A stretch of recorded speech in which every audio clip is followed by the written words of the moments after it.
जब जब जुर्म करोगे सत्ता के गलियारों से चप्पा चप्पा गूंज उठेगा जय भीम के नारों से, जय भीम के नारों से। महात्मा ज्योतिबा फुले जी समाज के क्रांति के जो उन्होंने नेव डाला था, उस नेव को थोड़ा सा ऊपर छत्रपति साहू जी महाराज बढ़ाए अपने शासनकाल में। Doctor B R. अम्बेडकर साहब उस नेव के द्वार चढ़ा के इस भारत में संविधान के बदौलत पूरे छठ पीटने के काम किए और तमाम बची महिलाएं जो आज कुर्सी पर बैठ रही है वो बाबा साहब के संविधान जो है भारत में, उसी के बदौलत महिला भी आज शिक्षक हर एक जगह एसपी डीएम बन रही है कि अपने हक अधिकार के लिए लड़ना सीखना है और बेईमानों से लड़ने के लिए घर से निकलना पड़ेगा।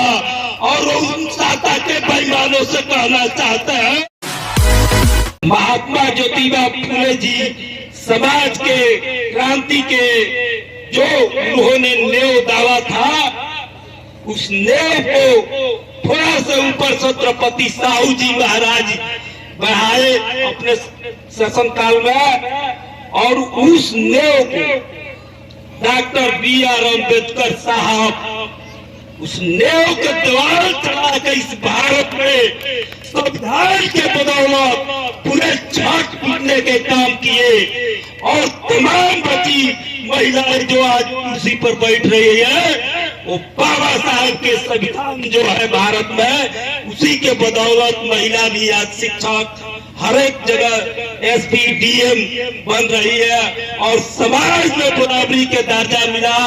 यह भारत के जो संविधान है बाबा साहब के बदौलत आज हमारे समाज में महिला भी कुर्सी लगाकर पंडाल में बैठी हुई है। यह बाबा साहब को अगर जितने भी तारीफ किया जाए वह कम रहेगा, क्योंकि बाबा साहब कि अगर हमारे चमड़े के काट कर उनका जूता बना दिया जाए तब भी उनका एहसान हम लोग नहीं चुका सकते हैं। ऐसी स्थिति रहा भारत में अति पिछड़ा दलित शेड्यूल कास्ट के लोगों के धन रखने के, शिक्षा लेने के कोई अधिकार नहीं था। जो माता सावित्री बाई फुले जी पढ़ाने के काम कर रहे थे, उन्होंने कितना समाज से प्रताड़ित हुई, जो कि पढ़ाने जाते समय में उनको कीचड़ गोबर लोग फेंकता था देह पर।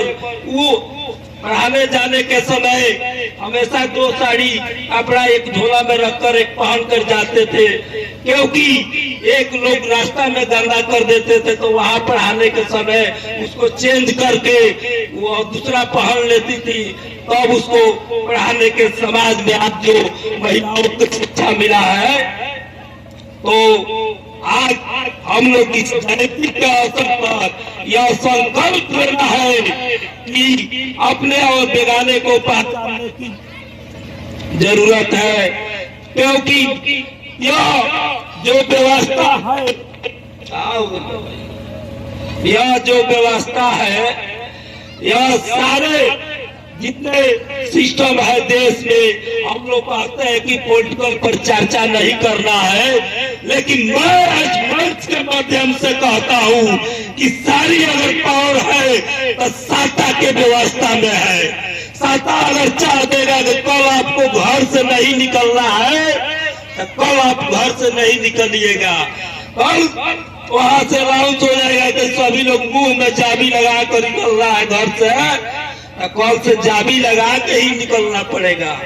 हमारे लोग कहते हैं कि साता पॉलिटिकल पर चर्चा नहीं होना चाहिए। अरे भाई, पॉलिटिकल पर चर्चा क्यों नहीं होना चाहिए? जो सारी देश की व्यवस्था पॉलिटिकल पर ही टिका हुआ है।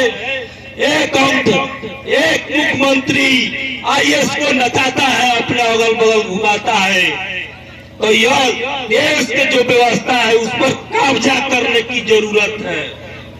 और जो हमारे महात्मा ज्योतिबा फुले साहब ने कल्पना किया था सामाजिक परिवर्तन के, जो उन्होंने सोच रखा था उसको वास्तव में बाबा साहब ने संविधान में इम्प्लीमेंट किया और जाकर तब जाके समाज में आज जो परिवर्तन दिखने को मिल रहा है, जो परिवर्तन हुआ है वो बाबा साहब के संविधान के बदौलत हुआ है।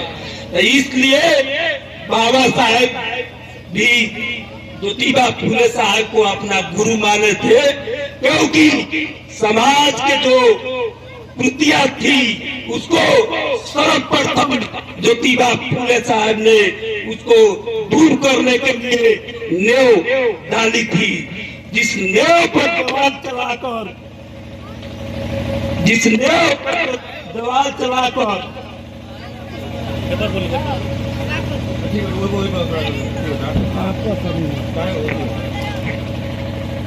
सामाजिक जो नेव डाला गया था, इन संतों महापुरुषों के अगर हम लोग चर्चा करें और उनके विचारों पे अमल करने की जरूरत है। हम लोग जयंती तो मनाते हैं, लेकिन जो उन संतों महापुरुषों के विचारधारा है उसको अमल नहीं करते हैं। यही दुख के साथ हम कह रहे हैं आप लोगों से, उसको अमल करने की जरूरत है, अपने पर उतारने की जरूरत है, अपने बच्चे बच्चियों को शिक्षा देने की जरूरत है। अन्यथा ऐसे हम लोग अपने संतों महापुरुषों के तमाम जयंती मनाते आ रहे हैं, लेकिन जो परिवर्तन चाहिए, जो समाज में उठान चाहिए, वो अभी हमारे समाज, हमारे पिछड़े समाज अभी नहीं हुआ है। अभी मुश्किल से 10% लोगों के सुधार हुआ है। अभी 90% लोग हमारे उसी स्थिति में है जिनको ऊपर लाने की जरूरत है।